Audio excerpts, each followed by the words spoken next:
C'est là, mais Clémence Veillé.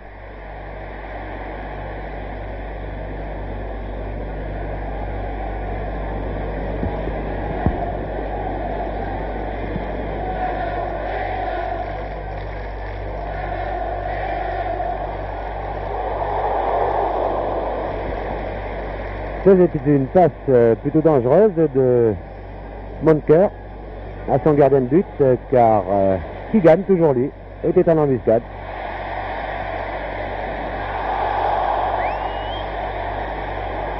Callaghan a réclamé une faute, l'arbitre ne l'a pas suivi. Newcastle qui joue dans un mouchoir par Clark. Il faut dire qu'il n'y a pas beaucoup de joueurs en soutien du porteur du ballon. Ah, McDermott qui finalement aurait été le plus dangereux dans cette équipe. McDonald. Va-t-il passer son tir? Non, il préfère donner la balle, c'était bien joué. Contrôle un peu douteux de Tom Smith, mais enfin il n'avait pas pénalty.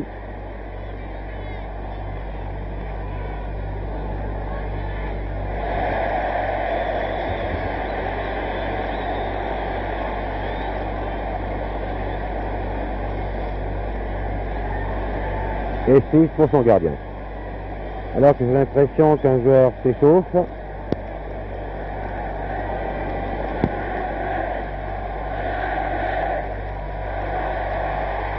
Highway, peut-être le deuxième but. Oui, un deuxième but formidable de Highway.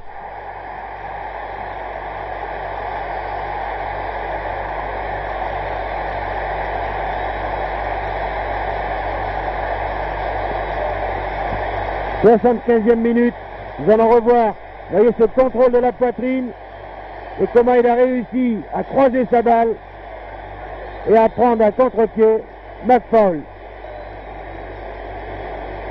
Highway.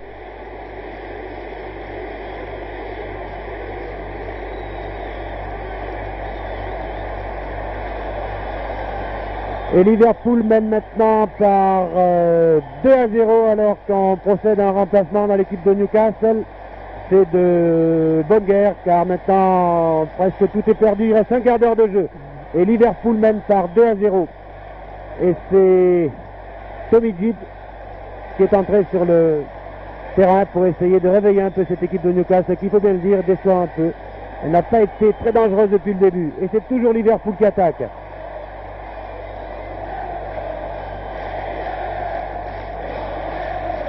Alors maintenant, c'est la chorale de Liverpool qui l'emporte sur celle de Newcastle qui est décidément très silencieuse. Vous voyez cette marée rouge, car la plupart des supporters de Liverpool sont habillés aux couleurs du club en rouge, alors que ceux de Newcastle en noir et blanc sont muets. Et pourtant, c'est maintenant qu'il faudrait qu'ils encouragent leur équipe. 2-0, cela peut se remonter au cours d'un quart d'heure de jeu.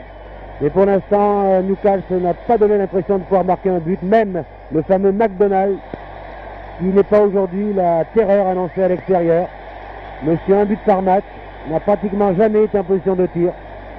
Et de toute façon, au centre du terrain, il y a une domination assez nette de joueurs comme Callaghan, comme Hall, comme Cormac, et comme même Keegan, qui se replie très souvent, qui ont pris le dessus sur Cassidy et McDermott. Cassidy, le voici précisément. Et dans le tir. Ah, c'était l'homme du match, ce Keegan. Highway, il cherchait Highway. Mais tout de même, Howard était là. Voici le remplaçant, là. Tommy Gibb. Callaghan, toujours lui. Callaghan et Keegan auront construit ce succès de Liverpool. Highway. Ah, Liverpool joue un peu au chat et la souris avec Newcastle. Lindsay. Pour Keegan. Et il est parti. Très belle transversale pour Tom Smith. Pour Hall. Pour Smith. On fait joujou.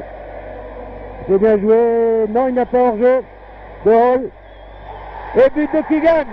Le troisième but marqué par Keegan. Là maintenant c'est fini. Il reste 1 minute de jeu. C'est même la 90e minute. Et Keegan, qui a vraiment été le héros de ce match, marque le troisième but. Nous allons revoir. Voyez la belle passe de Highway dans le trou pour Hall. Le centre de Hall. Et Keegan, qui était en embuscade, marque le troisième but. Donc 3-0 pour Liverpool. Et je vous l'ai dit au début de ce match, c'est assez rare qu'une finale de la Coupe d'Angleterre, qu'en finale de la Coupe d'Angleterre, il y ait plus d'un but d'écart. Eh bien, c'est fait. Liverpool, en seconde mi-temps, après avoir pris la mesure de son adversaire en première, a véritablement fait tout le jeu.